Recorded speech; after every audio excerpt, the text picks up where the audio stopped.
بہت پرانے زمانے کی بات ہے، کسی علاقے میں دو بھائی رہا کرتے تھے۔ ایک بہت امیر تھا اور دوسرا اس کے مقابلے میں بہت زیادہ غریب۔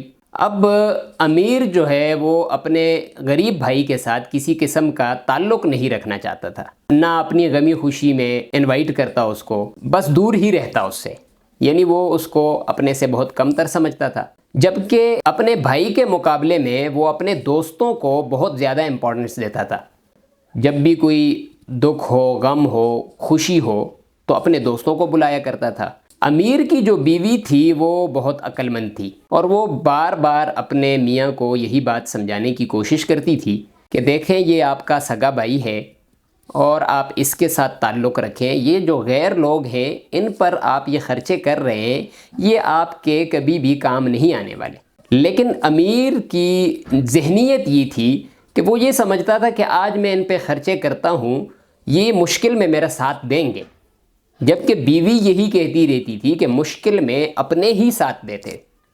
تو امیر آگے سے کہتا کہ وہ کیا ساتھ دیں گے، ان کے پاس ہے کیا، اپنے لیے ان کے پاس کچھ ہے نہیں تو وہ میرا کیا ساتھ دیں گے، غریب بھائی کی طرف اشارہ کر کے۔ خیر ان کی اسی طرح ایک دن بحث چل رہی تھی کہ بیوی نے کہا کہ آئیے آزماتے ہیں کہ کون ساتھ دیتا ہے۔ بیوی نے کہا کہ آپ ایک بکرا لے کے آئیں، اس کو ذبح کریں اور چارپائی پہ لٹا دیں اور اوپر کوئی بھی چادر وغیرہ ڈال دیں یا بوری میں بند کر دیں اور اپنے دوستوں کو باری باری بلائیں اور ان سے کہیں کہ میں نے ایک بندے کا قتل کر دیا ہے۔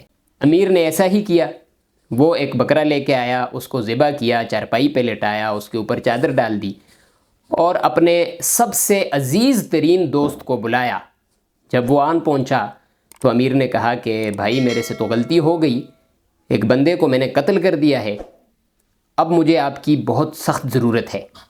تو دوست نے جب حالات دیکھے تو اس نے ایک دم ہاتھ جوڑے اور معذرت کر لی کہ بھائی میرے اپنے چھوٹے چھوٹے بچے ہیں، میرے اوپر بہت زیادہ ذمہ داریاں ہیں، لہٰذا میں آپ کے اس بھکیڑے میں نہیں پڑنا چاہتا۔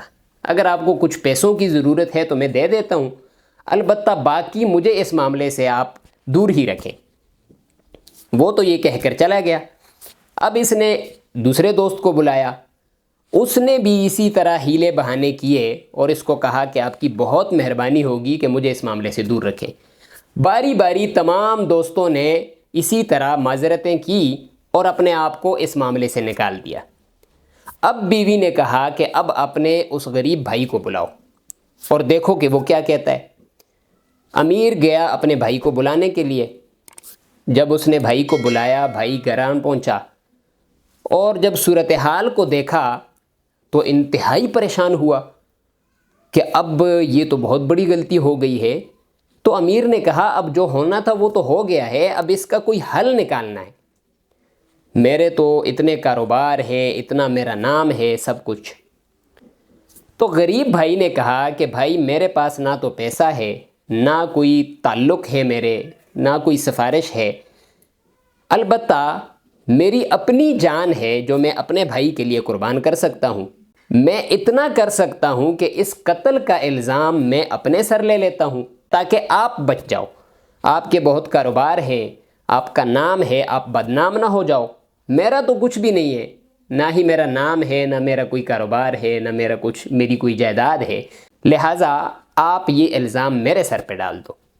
اور پولیس والے آتے ہیں یا جو بھی اس وقت کے حساب سے عدالت ہے، مجھے ان کے حوالے کر دیں اور پیچھے سے آپ پھر مجھے چھڑانے کی یا جو بھی تدبیر کر سکتے ہیں وہ کر لیں، البتہ مجھے آپ پہ یہ بھروسہ ہے کہ آپ اپنے بچوں کے ساتھ میرے بچوں کو بھی پال سکتے ہیں، جبکہ میں ایسا نہیں کر سکتا اور بھائی ہونے کے ناطے میرا یہ فرض بنتا ہے کہ میں آپ کے لیے مشکل وقت میں قربانی دوں۔ تو اس کہانی سے ہمیں یہ نتیجہ ملتا ہے کہ اپنا اپنا ہوتا ہے اور غیر غیر، جس طرح انگریزی میں کہا جاتا ہے بلڈ از تھکر دین واٹر۔ تو ہمیں اپنوں کا خیال رکھنا چاہیے بجائے کہ غیروں کا۔